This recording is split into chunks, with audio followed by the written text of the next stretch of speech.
Hi, welcome to lecture series on the course Calculus of One Variable. In this session, we'll be discussing the algebra of convergent sequences. Now, to maintain the shorter length of this video, I would be discussing this lecture in two parts. I call this session as lecture 15A. The continuation of this lecture would be 15B, wherein I'm going to continue the some more extended properties of algebra of convergent sequence. So let's begin with the lecture 15A.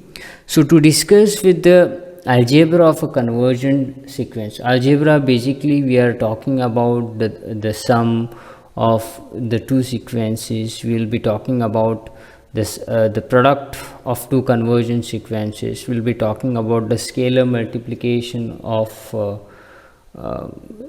and real number to a sequence, or maybe even the division of two sequences in this lecture. So to form this, to talk about this kind of sequence, first we need to define those kind of a sequence. We need to understand what we mean by saying sum of two sequences or the product of two sequences, and how do we define it. So we form this new sequences from the given sequences in this following way. So let's look at this remark. Given two sequences xn and yn in R and a scalar lambda in R, we can construct three new sequences as follow. So the first sequence is the sequence Zn. This is simply the notation we use so that I can write down this in a simpler form. Now this sequence is defined in such a way that its nth term is going to be the sum of the sequences of the nth term of the sum of the sequences xn and yn. So that is, the first term will be x1 plus y1, second term will be x2 plus y2, the third term will be x3 plus y3, and it goes on. So that's an actual way of defining the sum of two sequences, and the notation that we use for this sequence is this: sequence x plus a sequence yn. Next, we define a product sequences. So given two sequences, we can define a product sequence Tn. So it's a new sequence is that the nth term is the product of the nth term of the sequence xn and the yn, and so it is denoted by the sequence xn yn. So the first term of this sequence xn yn would be x1 into y1, the second term will be x2 into y2, the third term will be x3 into y3, and this goes on, and so the nth term is xn into yn. And the last way we can form a new sequence from the given sequence is the scalar multiple to a sequence. So given a sequence xn, we define a new sequence un such that un is equal to lambda into xn. Lambda is any scalar, it even may be equal to 0. If in that case, if lambda is equal to 0, the whole sequence will get converts into a constant sequence, a 0 sequence. So we denote this sequence by lambda into this is the notation used in this text, lambda into the sequence xn. Sometime we also use this lambda inside the sequence xn. So now once we define this terminology in the sequences, which then we have some more broader way of looking at the some more properties of this kind of sequences also. So the more natural question that arrive over here is that if we are given these two sequences xn and yn which are convergent, then what can you say about this new constructed sequence? Are they going to be a convergent? If yes, then where they are going to get converge? So this questions I answer in the form of this theorem, algebra of a convergent sequence.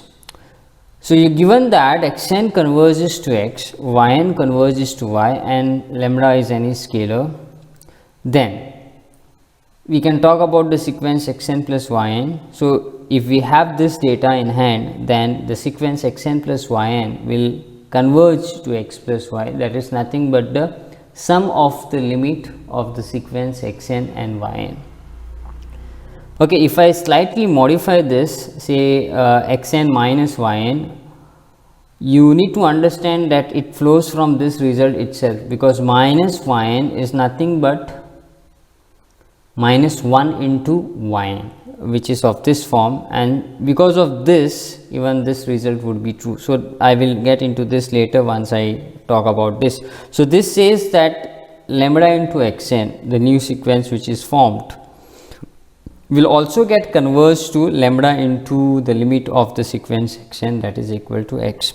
Okay, so once we know this, again I will go back to this. If I have xn minus yn, let me write down this somewhere in the bracket, xn minus yn, which is actually derived from this only. So this can be written as xn plus of minus 1 into yn.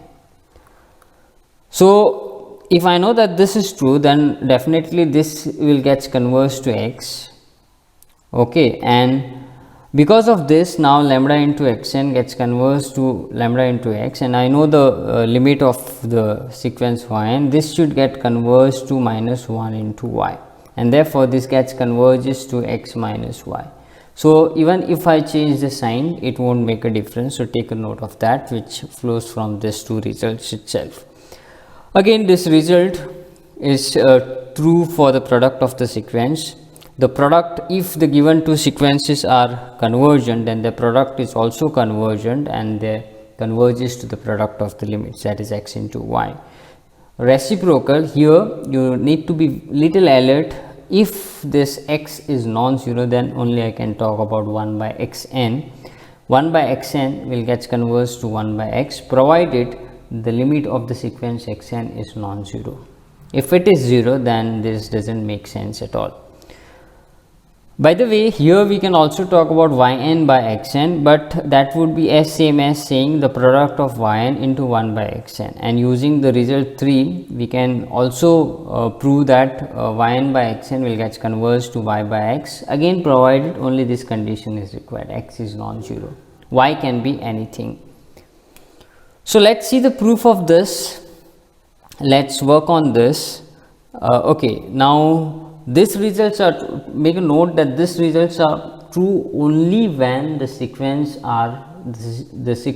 are convergent over here. We can talk about the convergence of xn plus yn, lambda xn into yn 1 by xn, provided the two sequences which we take into the pictures are convergent.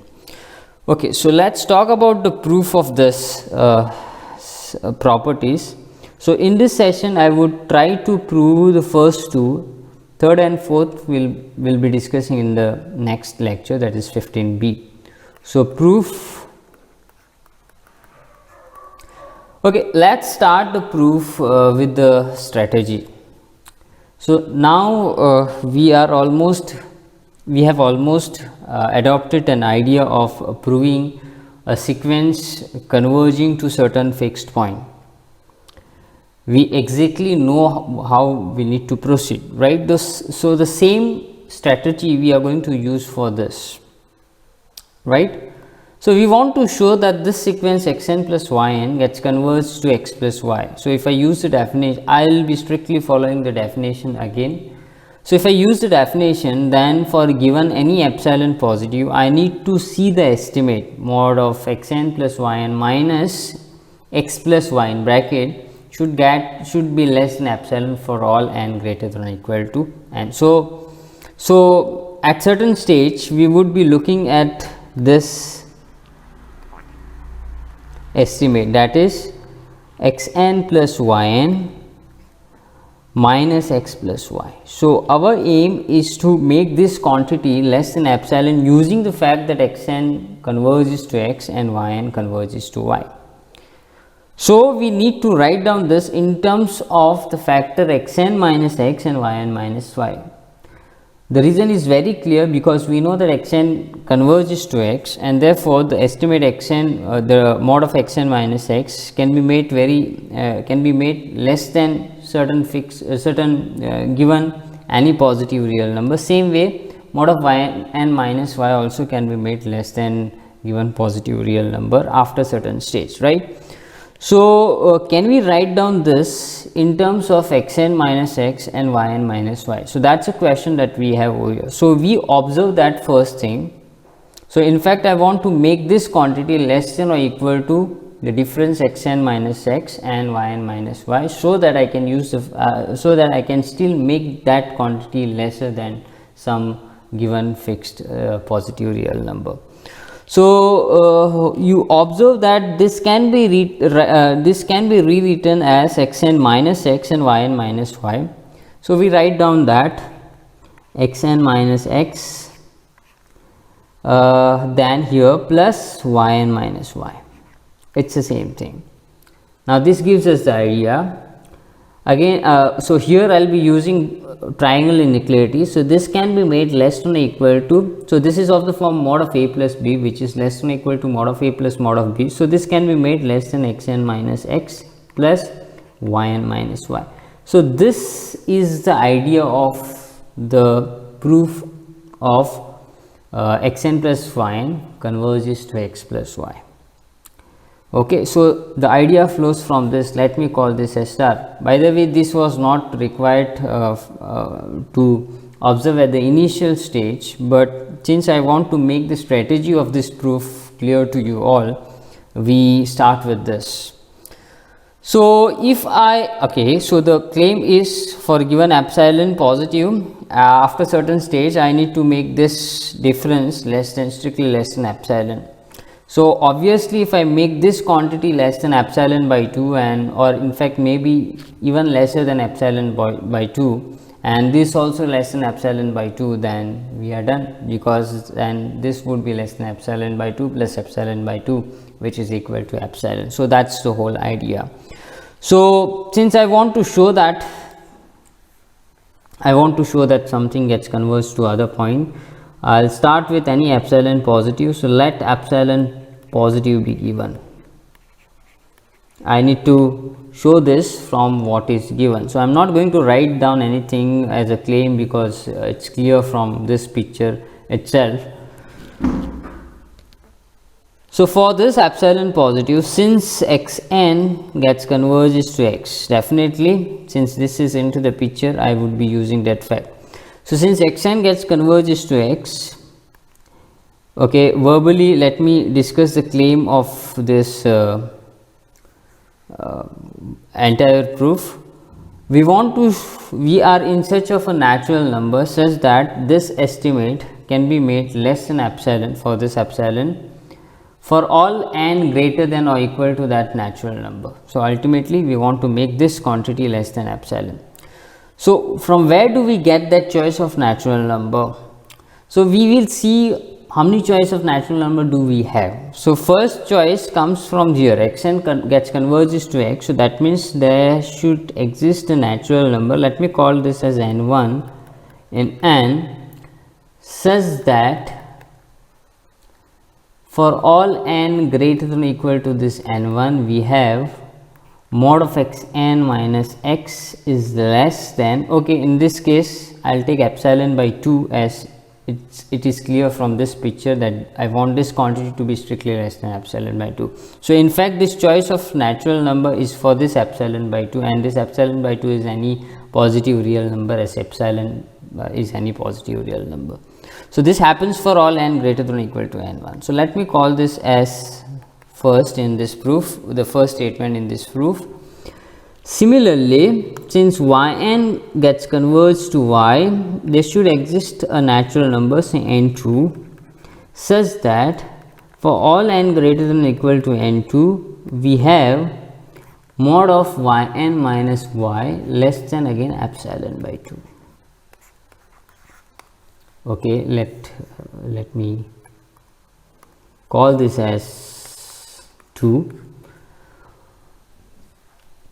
So, now you think, can we think of okay, now basically since we know that this estimate can be made less than or equal to this quantity plus this quantity, if I can find a natural number such that both this quantity can be made less than or equal less than epsilon by 2 for n greater than or equal to that natural number, then for that natural number onward I can make this whole quantity less than epsilon.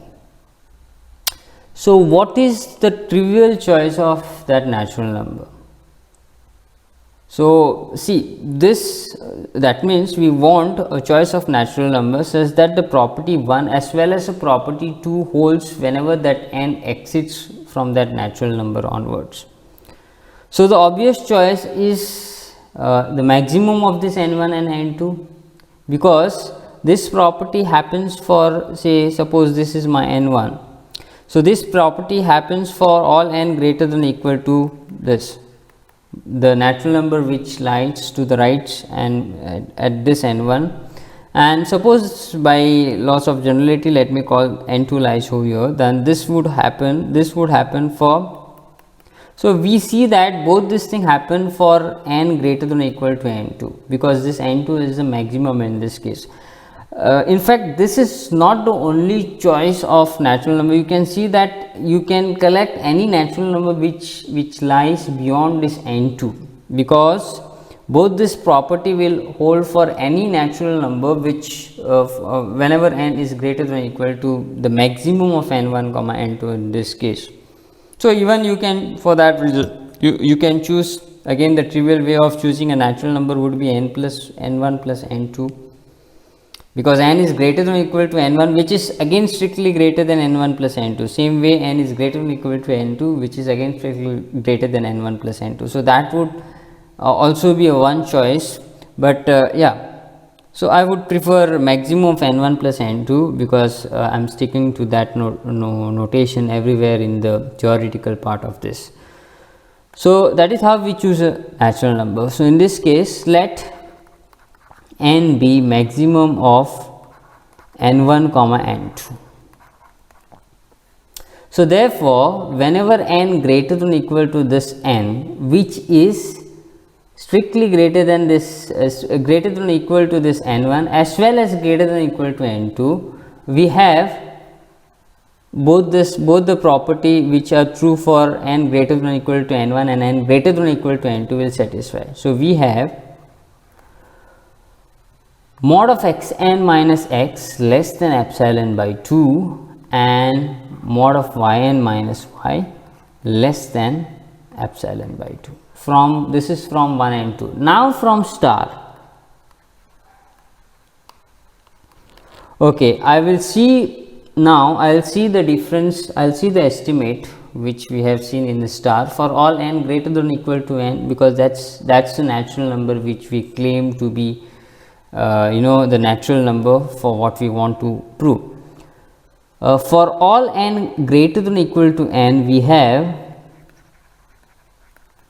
mod of x n plus y n minus x plus y, which is actually less than or equal to, I can make from here, let's see the star, which is less than or equal to this quantity. I'll compare the first term with the final term. So, we have mod of x n minus x, because less than equal to is the only inequality which is dominating equality, there is no strictly inequality. So, obviously, we would choose this, plus mod of y n minus y. This is what we have proved, and whenever n is greater than or equal to n, we know that this is true as well as this is true. So, I can make this quantity strictly less than epsilon by 2 as well as this quantity which is equal to epsilon. So, ultimately what we have shown is that this difference is strictly less than epsilon, which says that this sequence converges to this, because we succeeded in proving that for given any epsilon positive, there exists a natural number, this capital N, such that the difference, the absolute value x n plus y n minus x plus y is less than epsilon. So, that is a final statement we will write. So, therefore, for given epsilon positive, there exists a natural number n, which is actually the maximum of n1 comma n2, such that mod of xn plus yn minus x plus y is less than epsilon for all n greater than or equal to n. So that's a definition of xn plus yn, hence xn plus yn converges to x plus y. That's it. So that's a proof of the first property. So immediately with a similar motivation, we will discuss the second proof of the statement. We want to show, okay, let me write down this as a claim.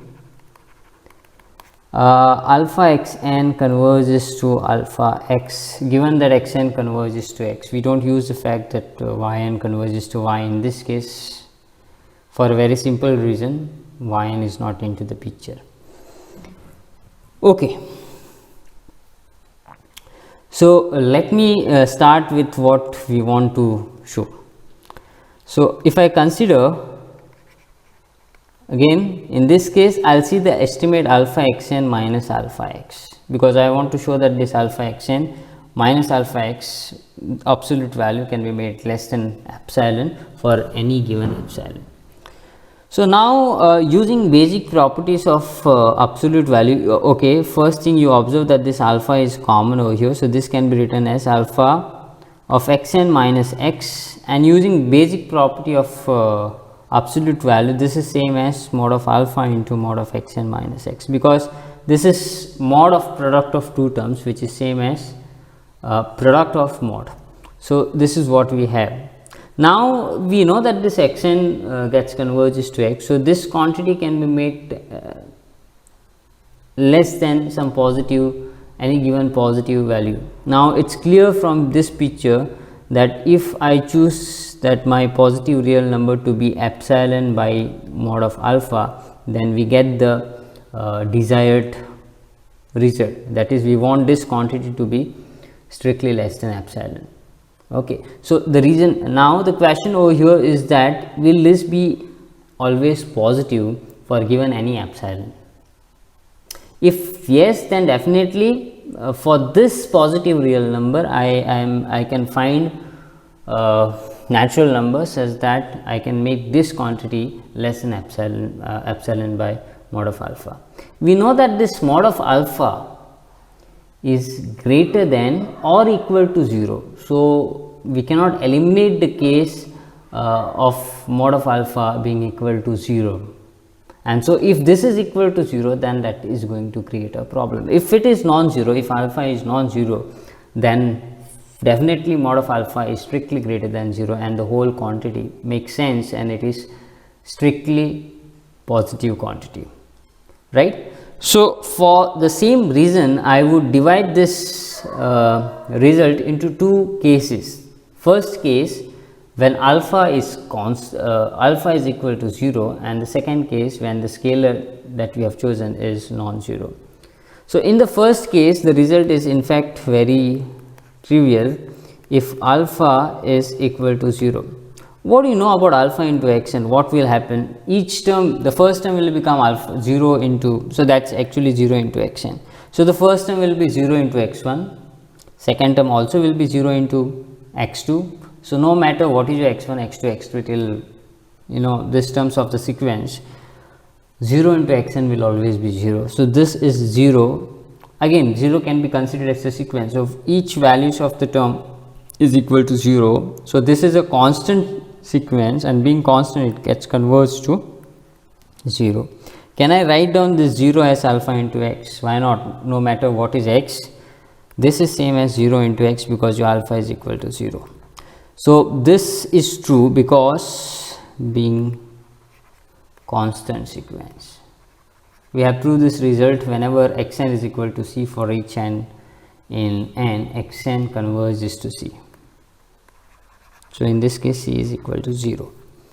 So that's case 1 we are discussing, and in the case 1 we directly prove that alpha xn converges to alpha 0. Sorry, alpha into x. Okay. Now the case 2. Case 2 we would use this idea. Case 2, when alpha is non-zero. So in that case, mod of alpha will be strictly greater than 0. Okay, so I'll use the definition. In this case, I have not used the definition. So let alpha positive be given. I want to show that this estimate can be made less than alpha for this alpha. So for that, I'll have to use the fact that xn gets converges to x. So therefore, since xn converges to x, there exists a natural number n in n, because there is no other definition I am going to apply. So in fact, the same natural number may work for this also, such that okay, I should add one more step over here. If epsilon is positive, epsilon by mod of alpha is a real number, which is a very well defined real number, and it's simply the product of two positive number, epsilon and 1 by mod of alpha, which is again greater than 0, and therefore this has to be positive. So I am going to show that for this epsilon by mod alpha, as it is required over here, to make this quantity less than epsilon. For this choice of positive real number, I am able to find a natural number, because again xn converges to x, such that for all n greater than or equal to n, we have mod of xn minus x converges to epsilon by mod of alpha. Let me call this as star.